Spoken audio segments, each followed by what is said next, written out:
જય જિનેન્દ્ર. આજે આપણે સાંભળશું આનંદ શ્રાવકની વાર્તા.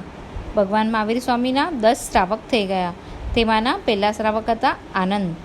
વાણિજ્ય ગ્રામ નગરમાં જીતશત્રુ નામે રાજા રાજ્ય કરતો હતો. તે નગરમાં આનંદ નામે એક મહાન વૃદ્ધિવાન ગૃહસ્થ રહેતા હતા. તેમની પત્નીનું નામ શિવાનંદા હતું. તે સ્વરૂપમાન અને ગુણસંપન્ન હતી. આનંદ શ્રાવકની પાસે 4 કરોડ સુવર્ણ મુદ્રાનો ભંડાર હતો. 4 કરોડ સુવર્ણ મુદ્રા વેપારમાં લગાડેલી હતી અને 4 કરોડ સુવર્ણ મુદ્રા ધન તથા ઘરની વસ્તુઓમાં વાપરેલી હતી. તેની પાસે 40,000 ગાયોના 4 ગોકુળ હતા. 500 ગાડીઓ તો વેપારની વસ્તુઓ લાવવામાં તથા 500 ગાડીઓ ગોકુળનું ઘાસ તથા અન્ય સામાન ફેરવવામાં વપરાતી હતી. 4 જહાજ વિદેશોમાં વેપારના કામમાં આવતા હતા. જેવા તે વૈભવશાળી હતા તેવા તે બુદ્ધિમાન, ઉદાર અને લોકોમાં વિશ્વાસપાત્ર હતા. રાજા, પ્રધાન, સેનાપતિ, ઠાકુર, જાગીરદાર અને સામાન્ય લોકોના મહત્વપૂર્ણ કાર્યોમાં, લોકોની તકલીફો અને ગુપ્ત મંત્રણાઓમાં પણ તેમની સલાહ લેવામાં આવતી હતી. તે સૌને સાચી સલાહ આપતા. સર્વોનો તેમના પર વિશ્વાસ હતો. એકવાર ભગવાન મહાવીર વાણિજ્ય ગ્રામ નગરમાં ધૂતીપલાસ ઉદ્યાનમાં પધાર્યા. રાજા આદિની જેમ આનંદ પણ તેમના દર્શન કરવા અને વંદન કરવા ગયા.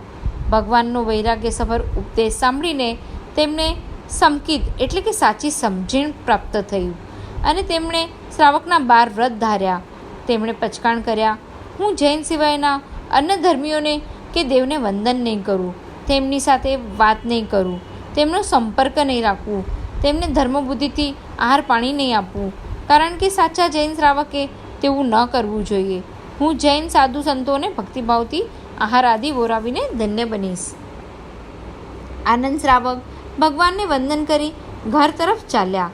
આજે તેમને સાચી સમજણ પ્રાપ્ત થઈ હતી, તેથી તેઓ આનંદમાં હતા. તેઓ પોતાના ધન્ય માનતા હતા અને આવા મહાલાભથી પત્નીને પણ ધર્મ પમાડવા ઘેર પહોંચી ગયા. ઘેર જઈ પત્નીને કહ્યું, આજનો દિવસ આપણા માટે પરમ કલ્યાણકારી છે. આવો લાભ ફરીને નહીં મળે. આપણા નગર બહાર ભગવાન મહાવીર પધાર્યા છે.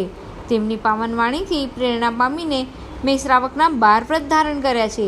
તમે પણ ત્યાં જઈ ભગવાનને વંદન નમસ્કાર કરીને વ્રતધારી શ્રાવિકા બની માનવ જન્મને સફળ કરી લો. શિવાનંદા પત્ની આનંદ શ્રાવકના વચનો સાંભળી આનંદિત થયા અને તેઓ પણ પ્રભુ પાસે જઈ 12 વ્રતધારી શ્રાવિકા બની ગયા.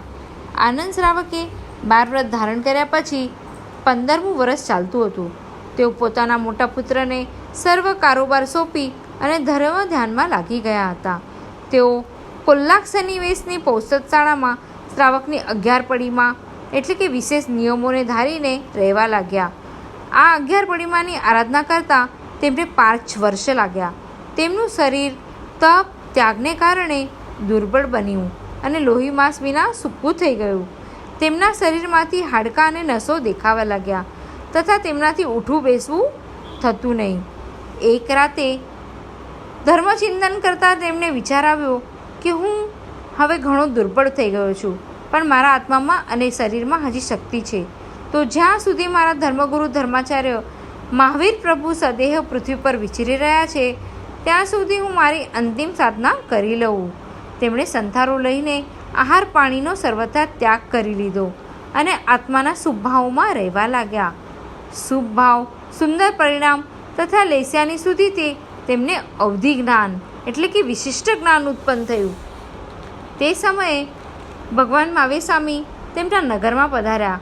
ગણધર ગૌતમ છઠના પારણા માટે પ્રભુની આજ્ઞા લઈ નગરમાં ગયા.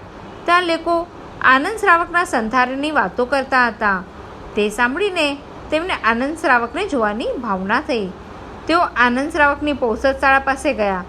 તેમને જોતાં જ આનંદ શ્રાવકે આનંદિત થઈ સૂતા સૂતા જ તેમને વંદન નમસ્કાર કર્યા અને કહ્યું, આપ મારી પાસે આવો, હું આપના ચરણોમાં વંદન કરું, કારણ મારામાં એટલી શક્તિ નથી કે હું તમારી પાસે આવું. ગૌતમ ગણધર પાસે આવતા જ આનંદ શ્રાવકે વંદન નમસ્કાર કરીને પૂછ્યું, શું શ્રાવકને અવધિ જ્ઞાન થઈ શકે? ગૌતમ ગણધરે હા કહી. આનંદ શ્રાવકે કહ્યું, મને અવધિ જ્ઞાન થયું છે અને હું લવણ સમુદ્રમાં 500 યોજન સુધી અને પહેલી નરકમાં લોલુપ્યાચ્યુત નરકાવાસ સુધી જોઈ શકું છું. ગૌતમ સ્વામીએ કહ્યું કે શ્રાવકને આટલું વિશાળ અવધિ જ્ઞાન થાય નહીં, માટે તમે ખોટું બોલ્યો છો, તેની આલોચના કરો. આનંદ શ્રાવકે વિસ્મય પામી કહ્યું, શું સાચું બોલવાવાળાને આલોચના કરવી પડે? આલોચના આપ કરો. ગણધર ગૌતમ આનંદ શ્રાવકની વાત સાંભળીને ભગવાન મહાવીર પાસે આવ્યા. ઈરાવૈયા તથા બીજા સમણ સૂત્રનો કૌશક કર્યો. ભગવાનને વંદન નમસ્કાર કર્યા અને આનંદ શ્રાવકે આલોચના કરવી કે પોતે તે પૂછી લીધું. ભગવાને કહ્યું, આનંદ શ્રાવક સાચું બોલે છે, માટે તમે તેમની પાસે જઈને માફી માંગી લો. ગૌતમ સ્વામી તરત પાછળ નગરમાં જઈ આનંદ શ્રાવકને ખમાવીને આવ્યા. 4 જ્ઞાનના ધારક ભગવાનના પ્રથમ શિષ્યનો વિનય કેવો છે, તેમનો વિનયને ધન્ય હો ધન્ય હો. આનંદ શ્રાવકે 20 વર્ષ સુધી શ્રાવક ધર્મની આરાધના કરી, 1 મહિનાનું સંધારું કરી મૃત્યુ પામી પહેલાં દેવલોકમાં દેવ તરીકે જન્મ લીધો. ત્યાંથી આયુષ્ય પૂર્ણ કરી મનુષ્ય થઈ દીક્ષા લઈને મોક્ષ પ્રાપ્ત કરશે. આપણે પણ આવા જ સાચા શ્રાવક બનવાનો પ્રયત્ન કરવો જોઈએ. જય જિનેન્દ્ર. તમને આવી સુંદર વાર્તાઓ સાંભળવી હોય તો અમારી ચેનલને લાઈક કરો અને સબસ્ક્રાઈબ કરો.